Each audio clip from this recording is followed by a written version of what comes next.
رسول اللہ صلی اللہ علیہ وآلہ وسلم اپنی امت کے لیے کس قدر روتے تھے، آنسو بہاتے تھے۔ حضرت عبید بن عمیر رضی اللہ تعالیٰ عنہ روایت کرتے ہیں، میں نے ایک دفعہ حضرت عائشہ رضی اللہ تعالیٰ عنہا سے عرض کیا، مجھے رسول اللہ صلی اللہ علیہ وآلہ وسلم کا کوئی عجیب واقعہ سنائیں۔ تو انہوں نے فرمایا، ایک روز آپ صلی اللہ علیہ وآلہ وسلم میرے پاس تشریف لائے اور میرے پاس لیٹ گئے، پھر فرمانے لگے میں اپنے رب کی عبادت کر لوں۔ یہ کہہ کر رسول اللہ صلی اللہ علیہ وسلم نماز پڑھنے لگے اور نماز پڑھتے پڑھتے رونا شروع کر دیا، یہاں تک کہ آپ کی داڑھی مبارک آنسوؤں سے تر ہو گئی اور آپ کے سینے تک آنسو بہنے لگے۔ پھر آپ نے رکوع کیا، رکوع کی حالت میں بھی روتے رہے، پھر سجدے میں گئے، اس حالت میں بھی روتے رہے، یہاں تک کہ سجدے کی جو جگہ تھی وہ آنسوؤں سے تر ہو گئی۔ اس کے بعد حضرت بلال رضی اللہ تعالیٰ عنہ نے جب صبح کی نماز کے لیے بلانے کے لیے آئے آپ کو، تو میں نے عرض کیا، اللہ تعالیٰ نے آپ کی سب اگلی پچھلی لغزشیں معاف کر دی ہیں، پھر آپ عبادت میں اتنا کیوں روتے ہیں؟ تو رسول اللہ صلی اللہ علیہ وآلہ وسلم نے فرمایا، اے عائشہ، کیا میں اللہ کا شکر گزار بندہ نہ بنوں؟ یعنی اس قدر آپ جو ہے نا اللہ کے سامنے روتے تھے، گڑ گڑاتے تھے۔ ایک دفعہ حضرت عبداللہ بن مسعود رضی اللہ تعالیٰ عنہ سے آپ فرمانے لگے، مجھے قرآن سناؤ۔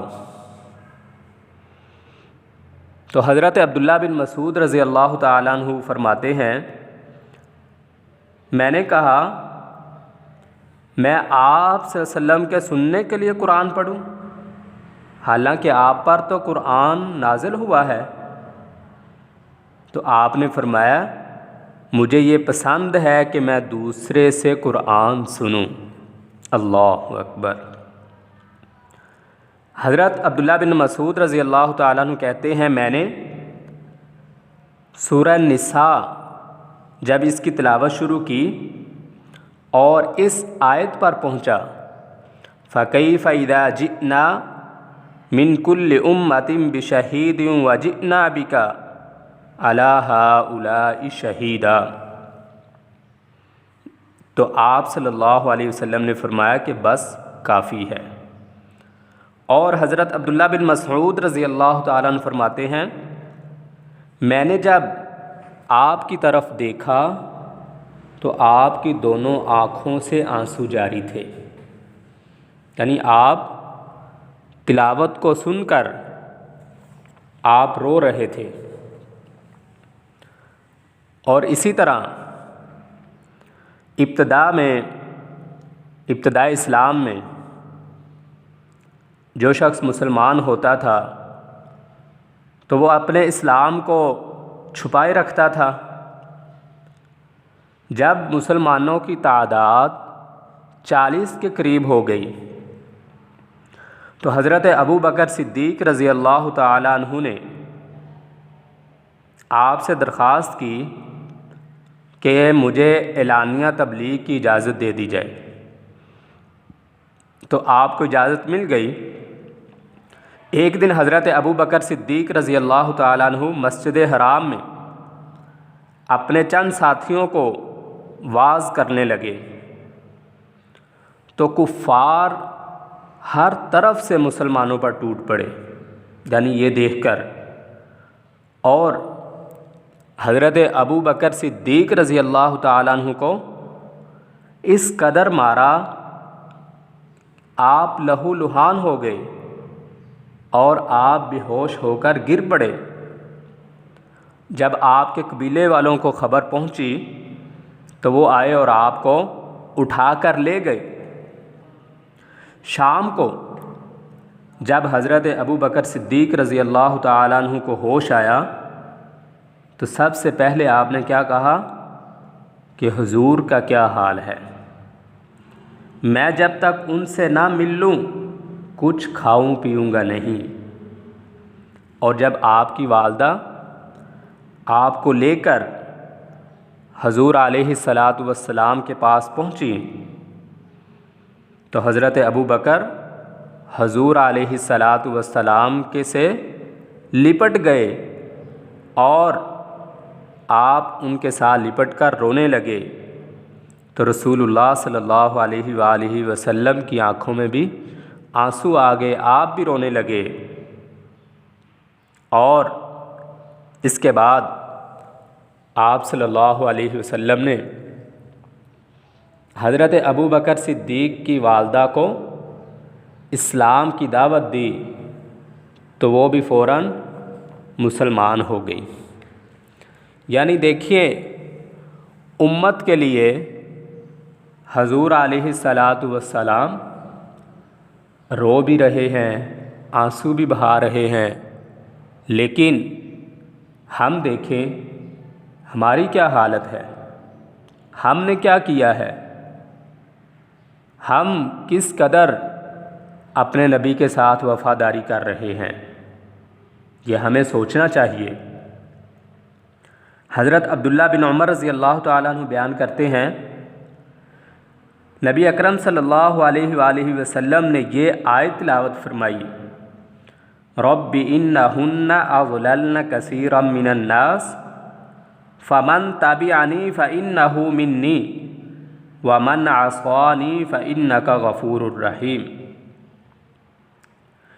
اے میرے رب، ان بتوں نے بہت لوگوں کو گمراہ کیا، جس نے میری پیروی کی وہ میرا ہے، مگر جو نافرمانی کرے تو اسے بھی ہدایت دے اور بخش دے، بے شک تو بخشنے والا مہربان ہے۔ اس کے بعد آپ نے یہ آیت تلاوت فرمائی، ان تعذبہم فانہم عبادک وان تغفر لہم فانک انت العزیز الحکیم۔ اے میرے رب، اگر تو ان کو عذاب دے تو یہ تیرے ہی بندے ہیں، اور اگر تو انہیں معاف کر دے تو بے شک تو غالب اور حکمت والا ہے۔ اس کے بعد رسول اللہ صلی اللہ علیہ وآلہ وسلم نے اپنے دونوں ہاتھ اٹھا کر فرمایا، اللہم امتی اللہم امتی اللہم امتی، اے اللہ میری امت، اے اللہ میری امت، اے اللہ میری امت۔ اور یہ کہتے ہوئے آپ رونے لگے، آپ کے آنسو نکل آئے۔ اللہ تعالیٰ نے فرمایا جبریل جاؤ، آپ صلی اللہ علیہ وآلہ وسلم کی طرف ان سے پوچھو وہ کیوں رو رہے ہیں۔ حالانکہ اللہ تعالیٰ تو سب کچھ جانتے ہیں نا، جاننے کے باوجود آپ نے بھیجا۔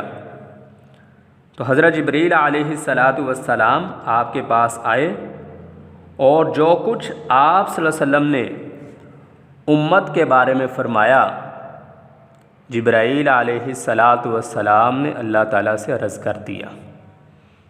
تو اللہ تعالیٰ نے کیا جواب دیا، اے جبرائیل جاؤ محمد صلی اللہ علیہ وآلہ وسلم کے پاس اور ان سے کہنا، بے شک میں ضرور تمہیں تمہاری امت کے بارے میں راضی کر دوں گا اور تمہیں غمگین نہ ہونے دوں گا۔